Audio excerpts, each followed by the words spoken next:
갈라디아서 2장 1절부터 10절까지 말씀 교독하시겠습니다. 먼저 읽겠습니다.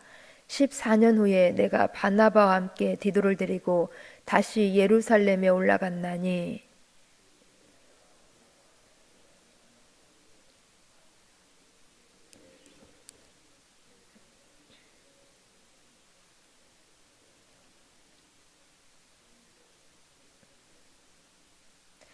그러나 나와 함께 있는 헬라인 디도까지도 억지로 할 일을 받게 하지 아니하였으니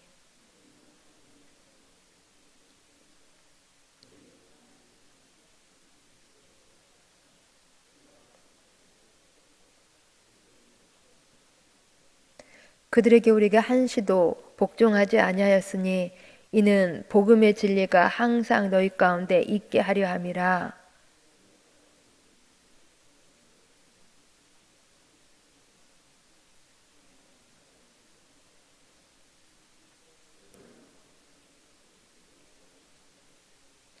도리어 그들은 내가 무할례자에게 복음을 전함을 맡은 것이 베드로가 할례자에게 맡음과 같은 것을 보았고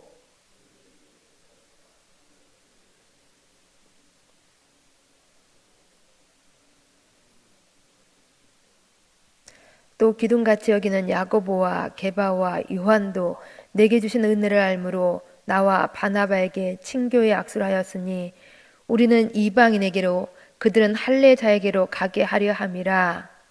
다만 우리에게 가난한 자들을 기억하도록 부탁하였으니 이것은 나도 본래부터 힘써 행하여 왔노라. 아멘. 우리는 오늘 갈라디아서 2장을 보았습니다. 앞에 갈라디아서 1장에서는 갈라디아 지역에 있는 교회들이 바울이 복음을 전하고 떠난 후에 새로 들어온 거짓 선생들로 인하여서 바울의 가르침이 잘못되었고 또한 바울은 사도도 아니라고 오해함으로 말미암아 갈라디아 교회에 큰 혼란이 흔들림이 있었던 것들을 우리가 보아왔습니다. 즉 갈라디아 지역에 있는 교회 성도들은 바울의 가르침에 대해서 바울의 사도성에 대해서 의심했다라는 것입니다. 여기에 대해서 오늘 본문 말씀은 바울이 이제 이 바울의 가르침이 또한 바울의 사도성이 바로 예루살렘 교회 사도들에게도 인정받았음을 오늘 본문에서 선포하고 있습니다. 즉 자신의 가르침과 예루살렘 교회 사도들의 가르침은 틀린 것이 아니라 같다는 것입니다. 동일하다라는 것입니다. 우리 함께 본문 1절 2절 말씀을 같이 읽습니다. 1절 2절 14년 후에 내가 바나바와 함께 디도를 데리고 다시 예루살렘에 올라갔나니 계시를 따라 올라가 내가 이방 가운데서 전파하는 복음을 그들에게도 제시하되 유력한 자들에게 사사로이 한 것은 내가 다름질하는 것이나 다름질한 것이 헛되지 않게 하려 함이라. 아멘. 바울이 14년 후에 예루살렘 교회에 다시 올라갔다라는 것입니다. 여기 14년, 이 14년이라는 이 시간은 이전에 바울은 이제 회심하고 난 다음에, 그러니까 회심하고 나서 3년 후에 베드로를 만나기 위해서 예루살렘 교회에 올라갔던 적이 있었습니다. 그리고 나서 이제 14년이 지난 지금 다시 예루살렘을 방문했다라는 것입니다. 그런데 이때는 혼자 간 것이 아니라 함께 간 동역자들이 있었습니다. 바나바가 있었고 디도가 있었습니다. 여기 바나바는 당시 잘 알려진 유명한 안디옥 교회의 지도자요, 또한 훌륭한 그리스도의 일꾼이었습니다. 또한 디도는 바울의 조력자로 또한 복음의 일꾼이었습니다. 그러나 디도는 헬라인으로 할례를 받지 않은 이방인이었습니다. 이러한 이방인이 구원을 얻는 데 있어서 할례를 받고 율법을 지켜야 하느냐라는 그러한 문제를 놓고 의논하기 위하여서 바울은 산 증인으로 이제 디도를 데리고 예루살렘에 왔던 것입니다. 당시 초대교회에는 두 개의 큰 교회 공동체가 있었습니다. 하나는 사도들을 중심으로 주로 유대인 출신으로 구성된 예루살렘 교회였고, 또 다른 하나는 바울과 바나바를 중심으로 이방인 출신 그리스도인으로 구성된 안디옥 교회였습니다. 그런데 이 이방인 개종자들도 할례를 준수해야 한다라는 그러한 거짓 사도들로 인하여서, 즉 율법주의 복음, 왜곡된 복음으로 인하여서 교회들이 흔들리고 있었던 것입니다. 그러기 할례와 율법 주수에 대한 바른 정리가 되지 않는다고 한다면 계속 교회 공동체는 어려울 수가 있었습니다. 두 개의 종파로 분리될 수도 있었다라는 것입니다.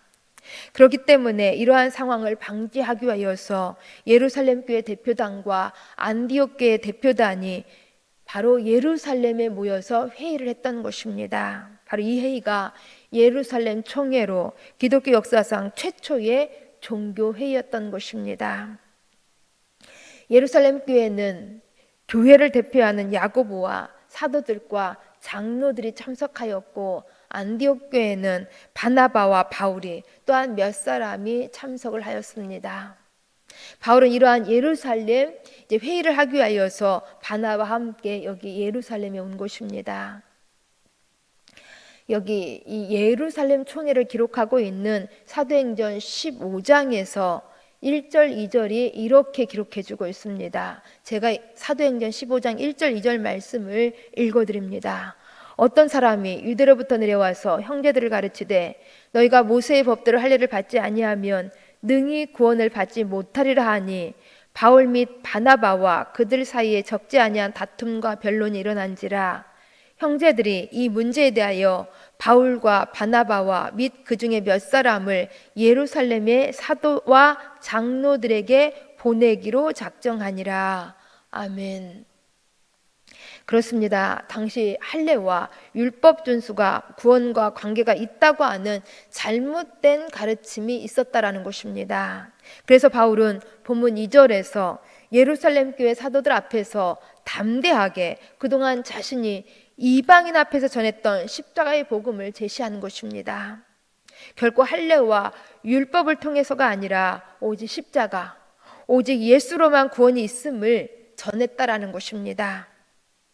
왜 그랬습니까? 바로 지금 자신이 하고 있는 일이나 지금까지 자신이 해놓은 일이 허사가 되지 않도록 하기 위하여서, 그동안 복음을 위해서 수고한 것이 헛되지 않게 하기 위하여서 십자가의 복음을 사도들 앞에 바울이 제시한 것입니다. 그런데 여기에 대해서 사도들은 그대로 이 복음을 동의하고 인정해 주었습니다. 즉 바울의 가르침이 예루살렘 교회 다른 사도들의 가르침과 동일하다라는 것을 확인해 주었다라는 것입니다.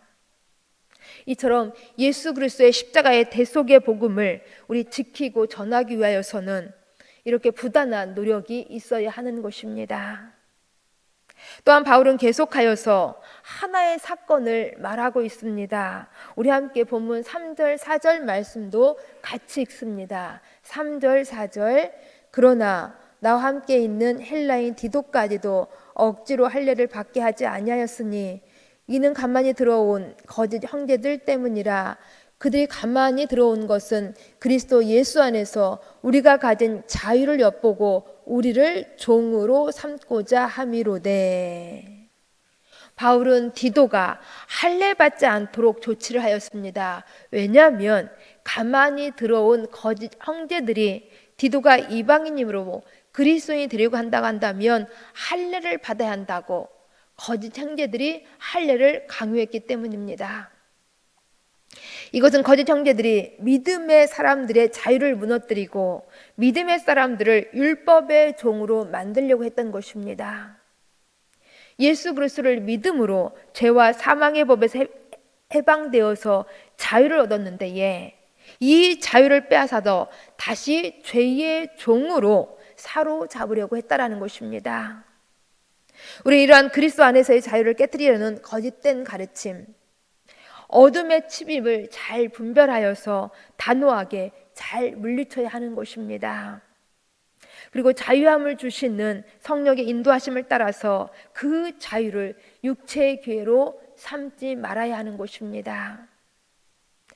보세요. 보면 5절 말씀에서 보여주고 있는 것처럼 바울과 그의 동역자들은 이러한 거짓된 요구에 조금도 전혀 동요하지 않았습니다.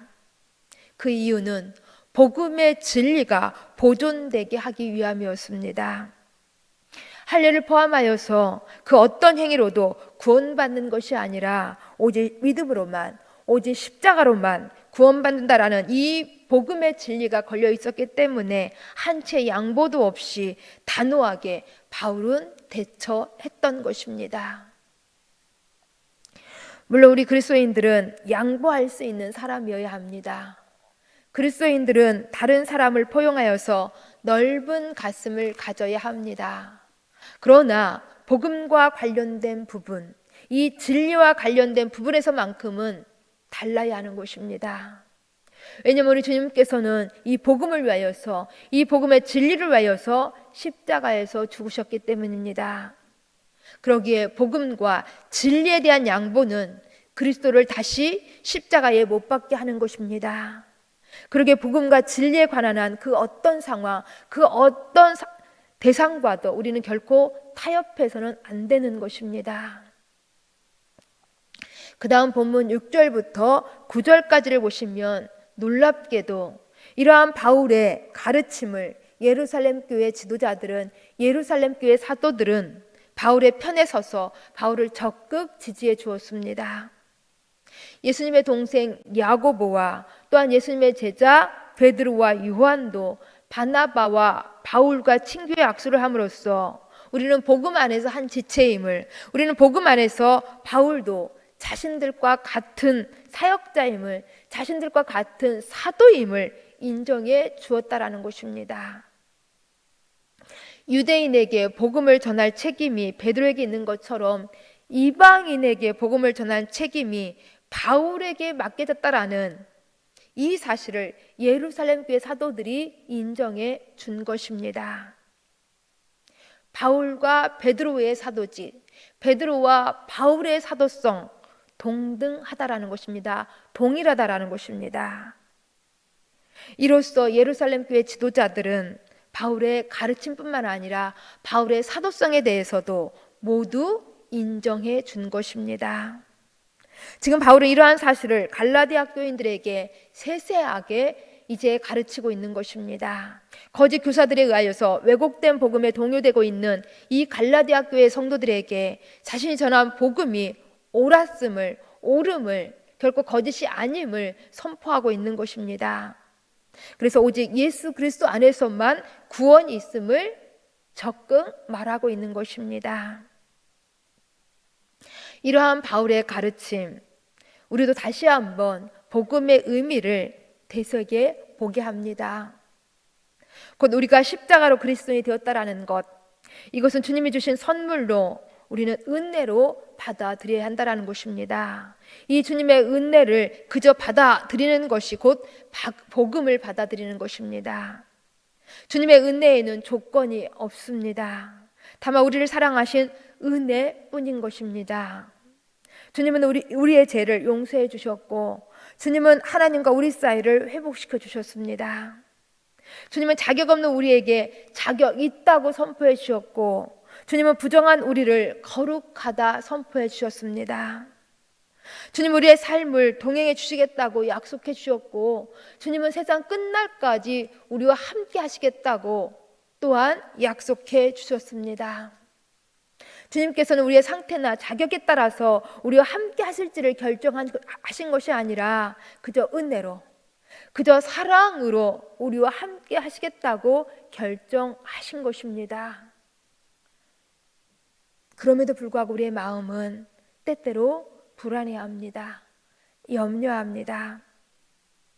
그래서 하나님께 이것도 해야 할 것 같고 저것도 해야 할 것 같은 그러한 마음이 들 때가 있습니다. 뭐라도 해야, 무슨 행위라도 해야 주님께서 우리를 도와주실 것 같고 주님께서 우리에게 복 주시지 않을까 하는 그러한 마음이 든다라는 것입니다. 그러나 주님은 우리가 그렇게 불안한 마음, 염려되는 마음으로 주님께 나오는 것을 원하지 않으십니다. 주님 우리가 즐거이, 주님께 나아가고 싶은 마음, 마치 사랑하는 사람을 보고 달려나오는 그 마음으로 우리가 주님께 나오기를 바라신다라는 것입니다. 이 주님의 은혜, 이 주님의 복음을 그대로 받아들여서 주님 안에서 주님이 주시는, 주님이 원하시는 그러한 삶으로 잘 살아가실 수 있기를 간절히 소망합니다. 기도하십니다. 우리를 향한 은혜가 풍성하신 하나님 아버지, 참 감사함을 드립니다. 우리를 향한 주님의 구원의 은혜에는 전혀 조건이 없었습니다. 그저 십자가로 우리를 용서해 주셨고 부정한 우리를 거룩하다 선포해 주셨습니다. 그저 은혜로, 그저 사랑으로 우리와 함께 하시며 우리를 자녀라 일컬어 주셨으며 하나님 앞에서 살아가게 하십니다. 이런 하나님의 은혜에 감격하며 하나님을 더욱 사랑하고 우리도 즐거이 하나님 앞에 나아가 기쁨으로 주님이 원하시는 삶을 잘 살아낼 수 있도록 도와주시옵소서. 오늘 주일 예배도 이 고백과 결단으로 소리 높여 주님을 찬양하며 감사로 주님을 영화롭게 하는 영적 예배를 잘 드릴 수 있도록 도와주시옵소서. 예수님 이름으로 기도합니다. 아멘.